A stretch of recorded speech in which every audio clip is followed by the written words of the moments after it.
He didn't end things. That's what made it so confusing. He didn't say goodbye. He didn't say it was over. He didn't close the door. He just said something that sounded softer than that. I need some space. And the way he said it didn't feel cold. It didn't feel like rejection. It felt almost calm, almost honest. And somehow that made it worse. Because if he had been distant, rude, or dismissive, you would have had something to react to. You could have told yourself that he didn't care.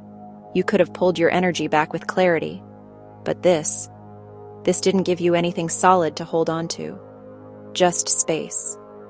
And now you're sitting in that space, trying to understand what it actually means. Because space can mean everything, or nothing. It can mean he's overwhelmed. It can mean he's unsure. It can mean he's slowly letting go. Or it can mean he's trying to stay without feeling pressure. And you don't know which one it is. That's what makes it heavy. Because your mind doesn't like uncertainty. So it starts searching. You replay conversations. You think about the last time you saw him. You go back through messages, trying to find the exact moment something changed. Was it something you said? Did you get too close? Did you expect too much? Because when someone pulls back without a clear explanation, your brain tries to create one. And most of the time, it lands on you. Maybe I pushed him. Maybe I overwhelmed him. Maybe I should have been more relaxed. So you start adjusting yourself, even in his absence. You hold back from texting. You try to give him the space he asked for. You try to be understanding. But underneath that, there's tension. Because giving space doesn't feel neutral. It feels like waiting.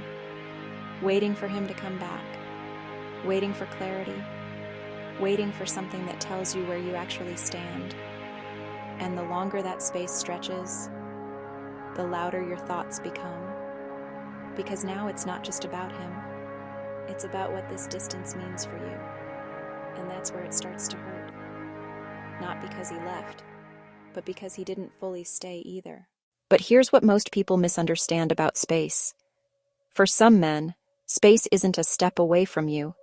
It's a step back into themselves.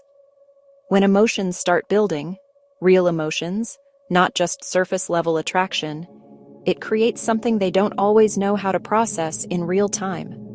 Closeness feels good, but it also creates pressure. Not external pressure, internal pressure. Because now they feel something that requires consistency, presence, and emotional responsibility. And if they're not grounded in that, they don't lean into it. They step away from it. Not to leave, but to regulate, to slow everything down, to understand what they're actually feeling without the intensity of being in it at the same time. Because when they're inside the connection, everything feels louder.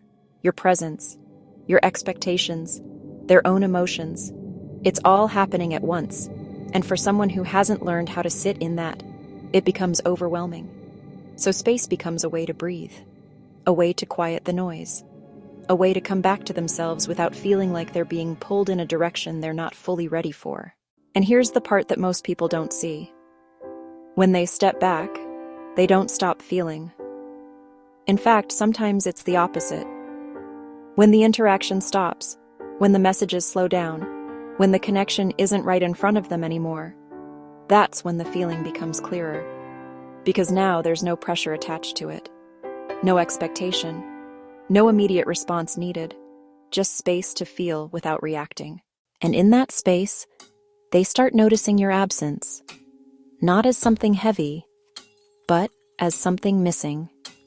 And that's when clarity starts to form. Not because you chased them, not because you convinced them, but because distance allowed them to experience the connection in a different way, without being overwhelmed by it. So when a man says he needs space, it doesn't always mean he's leaving. It often means he's trying to understand something he can't process while he's still inside it. And that's why the way you respond matters. Because if you chase, it increases the pressure. If you demand answers immediately, it pushes him further into that need for distance.